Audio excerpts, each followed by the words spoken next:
So, what's up mga paps? David Works here. Meron tayo ngayon dito Honda ADV 160 fresh from casa, 1 day old. Nag-install tayo sa kanya ng mini driving light, 50 watts, original pre-oil. Yan. Masayad. Ito yung mga sa function niya. Yan po yung selector switch ng horn. Stock horn to PIA.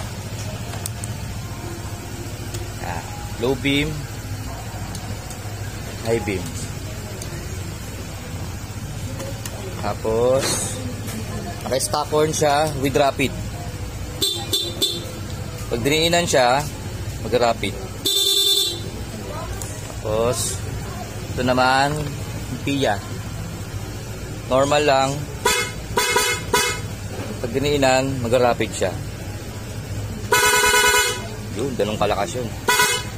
Wala siyang combo light. Ito naman yung passing niya. Passing. Okay. Testing natin. Passing. Low beam, passing.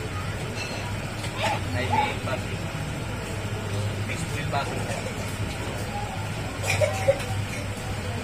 Stock horn with rapid.